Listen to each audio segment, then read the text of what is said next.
নমস্কার, আমি সঞ্জয় বলছি মাই লাইফ মাই ভিউজ থেকে। আজ কৃষ্ণনগর নদিয়া জেলার হেডকোয়ার্টার্স জলঙ্গি তীরবর্তী এই কৃষ্ণনগরের সুবিখ্যাত পুতুল তৈরির যে ইতিহাস, যে কিংবদন্তি সম শিল্পীদের আখড়া, সেই কৃষ্ণনগরের ঘূর্ণিগ্রামের পুতুলপট্টি থেকে আজ তোমাদের সঙ্গে কথা বলছি। এসেছি কিংবদন্তি এক শিল্পী সুবীর পালের কাছে, যার কথা শুনবো, যার কাছ থেকে জানার চেষ্টা করব সেই সময়কার ইতিহাস আর বর্তমানের সমস্যা, তাদের কি দর্শন এবং আগামী দিনে তারা কীভাবে চলতে চাইছেন। পাশাপাশি এখানে জগদ্ধাত্রী পুজো নিয়ে আমরা কিছু উঁকি মারব, কীভাবে পুজো আচ্ছা হয়, আজও ঐতিহ্য মেনটেন করে হয়, সেই গল্প শুনব। আর তারপর ধীরে ধীরে আমরা এখন ওনার কাছে পৌঁছে জানার চেষ্টা করি যে উনি যে সময় রাষ্ট্রপতি পুরস্কার প্রাপ্ত হয়েছেন সেই 1991 সাল থেকে আজ পর্যন্ত তাদের সেই না বলা কথা, না বলা ইতিহাস চেষ্টা করি জানার। এসো ধীরে ধীরে আমরা ওনার কাছে পৌঁছই। নমস্কার, আমি এখন ঘূর্ণি পুতুলপট্টি কৃষ্ণনগর থেকে কথা বলছি। কৃষ্ণনগর মানে প্রথম যেটা আমাদের মানসপটে ভেসে ওঠে সেটা হচ্ছে মৃৎশিল্প, জ্যান্ত পুতুল, যা দেখে মানুষকে অবাক হতে হয়। মূর্তি ভারতব্যাপী, বিশ্বব্যাপী যে মূর্তির সমাদর, সেই একজন অসাধারণ মানুষ, অসাধারণ কারিগরদের প্রতিনিধি, আজকের প্রতিনিধি সুবীর পাল মহাশয়কে এইমাত্র আমি পেলাম। আজকে জগদ্ধাত্রী পুজোর ব্যস্ততার মধ্যেও উনি আমাদের জন্য একটু সময় বার করেছেন, তাই অগ্রিম ধন্যবাদ দিয়ে ওনার সঙ্গে আমরা একটু কথা বলে নেব। সুবীর বাবু নমস্কার। আমি সঞ্জয় বোস, আমি আজকে কলকাতা থেকে এসেছি, আপনার সঙ্গে দুটো কথা বলবো এবং ঘূর্ণি পুতুলপট্টি, বিশেষত কৃষ্ণনগরের মৃৎশিল্প সম্বন্ধে দু চার কথা যদি আপনি বিশ্ববাসীকে বলেন। নিশ্চয়ই। কৃষ্ণনগর বলতে আপনাদের প্রথমেই বলতে হয় যে আপনারা এক কথাই জানেন যে মাটির পুতুল, কিন্তু এটা এক কথায় সেরে দিলে হয়তো ভুল হবে। কৃষ্ণনগরের ঐতিহ্য হচ্ছে রিয়ালিস্টিক হিউম্যান ফিগার এবং মিনিয়েচার। তো এগুলোর এত মিনিয়েচার কাজ হয় এবং এত লাইভ কাজ হয়, যদি আপনার সামনে রাখা যায় সেই মডেলগুলোকে বা ফিগারগুলোকে, মনে হবে তারা এক্ষুনি চলাফেরা করবে এবং আপনার সঙ্গে কথা বলবে। তো এদের প্রাণপুরুষ ছিলেন হচ্ছে বক্রেশ্বর পাল, অর্থাৎ আমার বাবার ঠাকুরদাদা। আপনার বাবার ঠাকুরদাদা, সেটা অনেক কালের কথা, অনেক পুরনো কথা। আমি একটু আগে থেকেই টেনে দিলাম, কারণ ইনারা কৃষ্ণনগরকে সৃষ্টি করে গেছেন, কৃষ্ণনগর ইতিহাসটা সৃষ্টি করে গেছেন। ইনাদের কথা না বললে অসম্পূর্ণ হয়ে যায়। তো এই বক্রেশ্বর পালের দুটো একটা ছোট ছোট গল্প। এমন একজন শিল্পী ছিলেন, তখন সেই সময় আমাদের কোম্পানির শাসন ছিল, ইংরেজ শাসন। ব্রিটিশরা আসতেন এবং সবসময় বক্রেশ্বর পালকে বলতেন যে পালবাবু নতুন কি কাজ করেছেন আমাদের দেখান। তা উনি দেখাতেন এবং তারা অনেক সময় কিনেও নিতেন, আবার অনেক সময় কোনো এক্সিবিশনের জন্যও তারা নিয়ে যেতেন। ঠিক। তো কোনো একটা সময় লর্ড সাহেব এসছেন, তখন বলছেন যে পালবাবু নতুন কি আপনি করেছেন? তা বলছে, হ্যাঁ সাহেব, আমি তো একটা নতুন কাজ করেছি, তা আপনাদের দেখাবো। তো তখন পাশে একটা টিনের ভাঙা ঘর, তখন খুব দারিদ্রতা অবস্থা, তাদেরও শিল্পীদের দুরবস্থা। তো পাশের ঘরে নিয়ে গিয়ে দেখাচ্ছেন যে উনি একটা বানিয়েছেন মরা গরু। আচ্ছা। এবং শুধু মরা নয়, মানে পচেও গেছে। আচ্ছা। মানে পেট থেকে নাড়ি বুড়ি বেরিয়ে যাচ্ছে। আচ্ছা। তো সাহেবরা একটু প্রথমটাই হকচকিয়ে গেলেন যে এরকম কেন আপনি বানালেন। তো তখন উনি বলছেন যে আমার একটা চ্যালেঞ্জ আছে, শিল্পর মাধ্যমে আমার একটা চ্যালেঞ্জ আছে। কি চ্যালেঞ্জ?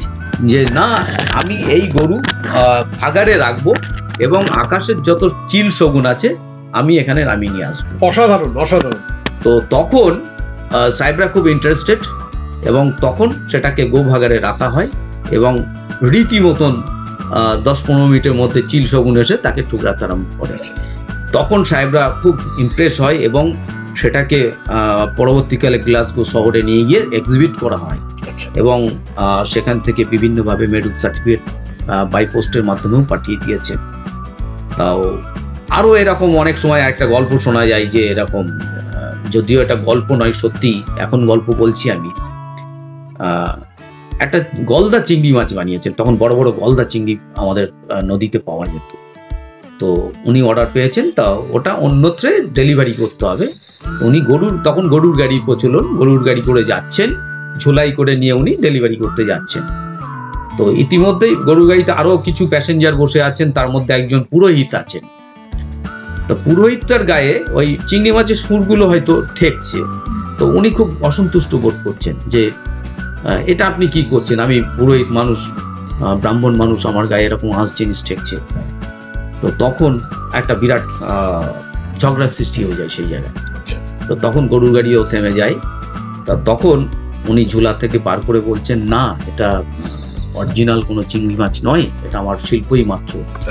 তো তখন যে সিচুয়েশন সেই পুরোহিত বা সেই মানুষগুলোর, তো সেই যে তৃপ্তি সেই বক্রেশ্বর পালের, বলছে এটাই আমি মানে চেয়েছিলাম যে আমার পাওনা এটা। তো এরকম তৃপ্তি পেতেন তারা কাজ করে। তারপর অনেক সময় দেখা যাচ্ছে বাজারে যেমন আমরা কাটা মাছ কিনে আনি রিং পিস, সেই রিং পিস উনি বানিয়ে ফাইনাল টাচ করার জন্য রোদ্দুরে শুকাতে দিয়েছেন, সেটা চিলে ছো মেরে নিয়ে গেছে। তো এই রকমই কিংবদন্তি শিল্পী তারা ছিলেন, কিন্তু দুঃখের বিষয় তারা তো খেতে পাননি। আজকে আমরা হয়তো তার পরবর্তীকালে আমরা আমার ঠাকুরদাদা এসছেন নরেন্দ্রনাথ পাল, তারপরে আমার বাবা বীরেন পাল, তিনিও একজন বিখ্যাত শিল্পী। শুধু তাই নয়, তিনি হচ্ছেন কৃষ্ণনগরের প্রথম জাতীয় পুরস্কারপ্রাপ্ত শিল্পী বীরেন পাল। হ্যাঁ, তো ওনার মুখ থেকেই আমার এই গল্পগুলো শোনা। তো উনি এই গল্পগুলো বলতেন, ওনার ঠাকুরদাদার কাছ থেকেই ওনার কাজ শেখা, এবং ঠাকুরদাদাকে উনি ভগবানের মতনই শ্রদ্ধা করতেন। তা উনি আরো দু একটা গল্প বলছেন যে এরকম উনি একটা গরু বানিয়েছেন, ছোট্ট একটা গরু। তখনকার দিনে আমাদের এত আধুনিক তুলি রং এইসব পাওয়া যেত না, অনেক কাঠখড়ি পুড়িয়ে তারপর সেই রং তৈরি হতো। তো গরু প্রথমে একটা সাদা প্রলেপ লাগানো হয়, তারপরে একটা ডাস্ট বাদামি কালার দিয়ে ওটা আঙুল দিয়ে ঘষে ঘষে ওই গায়ের পশমটাকে তৈরি করা। ঠিক ঠিক ঠিক। তো উনি ওইভাবে তৈরি করছেন। তা বাবা দীর্ঘদিন দেখছেন যে এত সুন্দর পশমের মতন হচ্ছে, উনিও চেষ্টা করেছেন যে এরকম আমিও এরকম বানাবো। তো উনি দুটো তিনটে কাজ করেও ব্যর্থতা, যে ওই রকম পশমের মতন ব্যাপারটা আসছে না। তো তখন উনি বলছেন যে ঠাকুরদাদার আঙুলটা আর আমার আঙুলটার সঙ্গে মেলাচ্ছি, যে ফিঙ্গারপ্রিন্টটা কি আলাদা কিছু আছে নাকি ওনার মধ্যে, নাকি আমারটা কিছু আলাদা আছে। তো তখন উনি কনফিউজ হয়ে ওনার আঙুলটা দেখছেন। তো তখন ওনার ঠাকুরদাদা বলছেন যে না না না, এরকমটা কিছু ব্যাপার না, তুমি আসো আমার কাছে, আমি তোমায় দেখিয়ে দিচ্ছি। তো তখন উনি নিজে হাত ধরে ওই আঙুলটা ঘুরিয়ে দেখিয়ে দিলেন। তারপর বলছেন সেই যে একটা মজা, সেই যে একটা আনন্দ, যে এরকম একটা কাজ শিখে ফেললাম। তো এরা ছিলেন অ্যাকচুয়ালি শিল্পী। আর এখনকার শিল্পীরা কোথায় শিল্পী? আমরা তো কলাট নেড়ে বললাম, দাদা আমি তো সুবীর পাল, আমি তো জাতীয় পুরস্কার প্রাপ্ত, আমি তো ইন্ডিয়ার ওই ফেস্টিভ্যাল করেছি, আমি কলাট নেড়ে বলছি, বাট নট দ্যাট, আমি সেই ধরনের কোনো শিল্পী নই। আজকে তাদের আশীর্বাদ আছে, তাদের ভালোবাসা আছে, তাই আপনাদের সামনে একটু তুলে দেখতে পারি বা তুলে ধরতে পারি। আর আমাকে ওই ধরনের কাজ শিখতে গেলে, আমি 40 বছর এই লাইনে কাজ করছি, এখনো মনে হয় 140 বছর কাজ শিখলে আমার ওই জায়গায় হয়তো একটুখানি পৌঁছাতে পারবো। আসলে প্রকৃত শিল্পীর যে বিনয়, প্রকৃত শিল্পীর রক্তের মধ্যে যে ঐতিহ্য বহমান, তার পিতৃপুরুষদের হাত থেকে শেখা যে ঐতিহ্য আজও কৃষ্ণনগরের প্রতিনিধি হিসেবে সুবীর পাল মহাশয়ের মতো মানুষরা চলছেন, তাদের প্রতি সশ্রদ্ধ ভালোবাসা, সশ্রদ্ধ প্রণাম জানাই। আর আজকে শেষ প্রশ্নটা করব ওনাকে, যে আজকের দিনে যখন রাষ্ট্রপতি পুরস্কার আসছে, যখন স্বীকৃতি আসছে, তখনও কি কিছু অসুবিধা থাকছে এই কৃষ্ণনগরের মৃৎশিল্পের প্রসারে এবং মৃৎশিল্পকে বাঁচিয়ে রাখতে গেলে? আজকেও কি তারা কোনো কিছু অসুবিধা ফেস করছেন, না অনেকটাই বেটার তারা ফিল করছেন? যদি বলেন আমাদের। হ্যাঁ, দেখুন, সর্বপ্রথম বলতে হয় যে আমাদের ঝুলিতে হয়তো কয়েকটা পুরস্কার আমরা পেয়েছি বা আছে, তো এটাই তো বড় জিনিস নয়। যে আমরা কৃষ্ণনগরের জন্য কি করতে পারি, কৃষ্ণনগর পরবর্তী জেনারেশনের জন্য কি করতে পারি, তো এই ভাবনা চিন্তাগুলো আমরা অনেক দিন ধরে করছি। যে আমাদের এখানে পরিকাঠামোতে নেই যে এখানে কোনো আর্ট কলেজ বা কোনো স্কুল নেই যেখান থেকে নতুন প্রজন্মের ছেলেরা শিখবেন। তো এটা আমরা সরকারের কাছে বারবার আবেদন করেছি, কিন্তু আজও অবধি আমরা সাকসেসফুল হতে পারিনি। আর এর সঙ্গে সঙ্গে বলছি যে একটা মিউজিয়াম দরকার, যে আমাদের পূর্বপুরুষরা যে কাজগুলো করে গেছেন তার নিদর্শন দেখলে হয়তো আমরা কিছু শিখতে পারতাম। সেটাও ছেড়ে দিন, এই যে বর্তমান জেনারেশনে যারা আছেন, যে কজন হাতে গোনা 4-5 জন শিল্পী আছে, তাদের কাজগুলোও যদি এখন নিদর্শন করে ধরে রাখা যায়, তাহলে পরবর্তী প্রজন্মগুলো কিন্তু সেইগুলো দেখে শিখতে পারবেন। তার জন্য কিন্তু কৃষ্ণনগরের প্রথমেই দরকার একটা আর্ট স্কুল বা আর্ট কলেজ বা শিক্ষার কোনো প্রশিক্ষণ কেন্দ্র। এর সঙ্গে সঙ্গে দরকার কিন্তু কৃষ্ণনগরেরই শিল্পী দিয়ে মানে মাস্টারি করা, যে কলকাতা থেকে মাস্টার আসলে কিন্তু কলকাতার ঘরানা আসবে, এগুলো কৃষ্ণনগর ঘরানা দিয়ে কৃষ্ণনগর শিল্পীকে দিয়ে তাদের শেখাতে হবে। এবং তার সঙ্গে একটা মিউজিয়াম দরকার।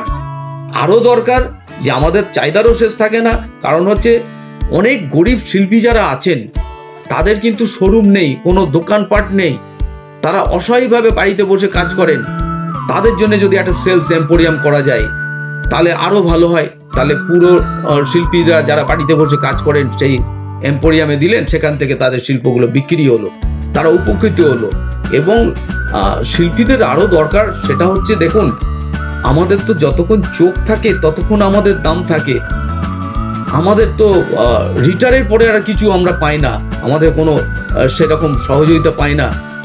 সরকারের উদ্যোগে যদি কোনো রকম একটা পেনশন বা এই ধরনের কোনো অনুদান থাকে, শিল্পীরা কিন্তু উপকৃত হবে।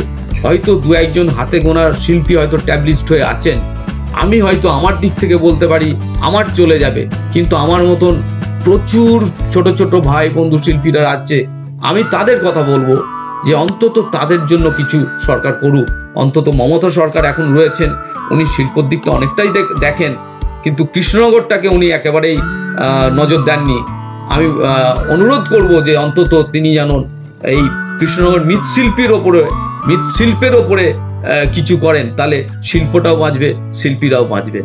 আমরা এক অসাধারণ আলাপচারিতার মাধ্যমে আজকের সুবীর পাল মহাশয়ের কাছ থেকে যে অমূল্য সময়টা পেলাম, শুধুমাত্র নিজের জন্য নয়, পরবর্তী প্রজন্মকে প্রশিক্ষিত করতে, পরবর্তী প্রজন্মের জন্যে একটি অসাধারণ সংগ্রহশালা সহ তাদের একটি একাডেমি, যেখানে ফুটবল একাডেমি, ক্রিকেট একাডেমির মতো ফুটবল ক্রিকেটার তৈরি হয়, আগামী দিনের এই শিল্পকে বাঁচিয়ে রাখার জন্যে, কৃষ্ণনগরের শিল্পী কুলকে বাঁচিয়ে রাখার জন্যে, কৃষ্ণনগরের মধ্যে থেকেই শিক্ষককে তুলে নিয়ে এসে নতুন ছাত্রকে পরিশীলিত এবং পরিমার্জিত করবার যে পরিকল্পনার কথা উনি বললেন, চিরকাল মনে থাকবে।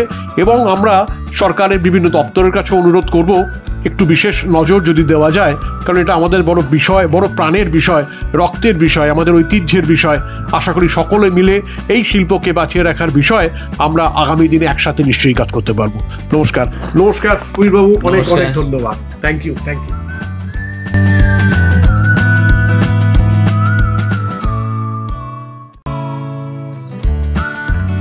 সত্যি কথা বলতে কি অসাধারণ এক মুহূর্তের সাক্ষীও রয়েছি।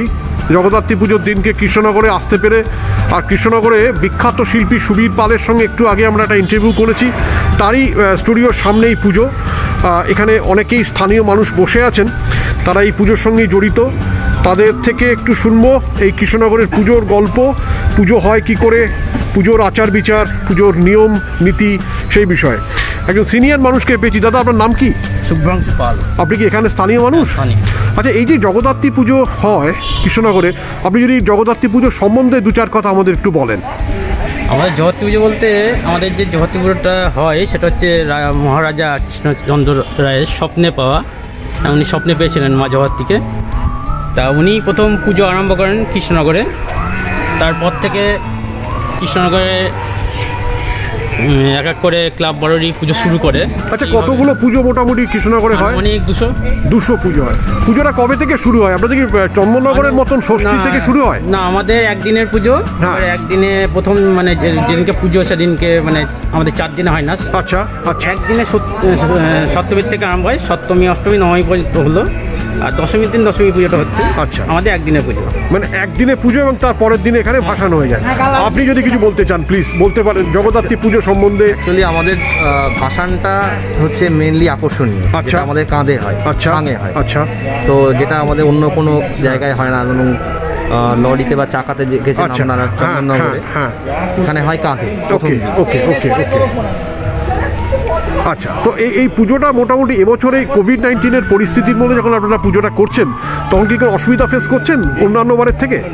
অসুবিধা বলতে সেরকম আমাদের থিমে প্যান্ডেল হতো, সেটাকে আমরা নর্মাল প্যান্ডেল করছি, কাপড়ের প্যান্ডেল। আচ্ছা আচ্ছা আচ্ছা আচ্ছা, আমাদের প্রশাসন যেটা নির্দেশ করে দিয়েছে কোভিড-19 প্রোটোকল অনুযায়ী আমরা পুজো করছি। বাহ বাহ। তো এবছরে একটা নতুন অভিজ্ঞতার মধ্যে দিয়ে সকলেই আমরা যাচ্ছি, তাই এবারে আপনারা যদি কিছু বলতে চান এই খেলটার সম্বন্ধে, ঠিক আছে। আমরা অত্যন্ত প্রীত এবং আনন্দিত যে আপনাদের সঙ্গে কথা বলতে পারলাম। জগদ্ধাত্রী পুজো একটা বিখ্যাত জিনিস, আর এই বিশেষত ঘূর্ণি পুতুলপাড়া যা বিশ্বের বাজারে, বিশ্বের দরবারে, হ্যাঁ, শিবতলা বারোয়ারি, মানে অঞ্চলটার নাম কি? ঘূর্ণি পুতুলপট্টি। মানে যে মাটিতে যে হাওয়াতে শিল্পী এবং শিল্পের সমস্ত উপাদান মজুদ, সেখানে দাঁড়িয়ে থেকে জগদ্ধাত্রী পুজো দর্শন করা সত্যি একটা দারুণ বিষয়। অনেক ধন্যবাদ। কৃষ্ণনগর থেকে বলছি, উনি আরেকটু কিছু বলতে চান, বলুন প্লিজ। আর একটা যেটা ঘূর্ণি শিবতলা বাড়ি, মানে পুতুলপট্টি অঞ্চলের প্রাণকেন্দ্রে যেটা দাঁড়িয়ে ঘূর্ণি শিবতলা বাড়ির মানে মূল আকর্ষণ হচ্ছে থিম, মানে মডেল টডেলে সাজানো, যেটা সারা কৃষ্ণনগর চেয়ে থাকে যে ঘূর্ণি শিবতলা বাড়িতে কী হচ্ছে থিম। ওকে। তো এবছর যেহেতু করোনা ভাইরাসের একটা অতিমারী অবস্থা, সেই জন্যে সরকারের যে রুলস আছে সেইটা আমরা মানছি, যার জন্য আমরা এবার সাধারণ প্যান্ডেল করছি, কিন্তু মায়ের মূর্তি একই আছে। হ্যাঁ, আর যোগীরাজ শ্যামাচরণ লাহিড়ী প্রতিষ্ঠিত দেবতা আমাদের এখানে, জলেশ্বর দেব এখানে প্রতিষ্ঠিত। ওকে, এই যে ওনার যোগীরাজ শ্যামাচরণ লাহিড়ীর মূর্তি, এই যে এই দিকটা। আচ্ছা, হ্যাঁ, আর ওনার গৃহদেবতা ছিল এটা, ওনার গৃহদেবতা ছিল এটা। বাবা Jaleshwar Dev. Thank you very much all of you, thank you.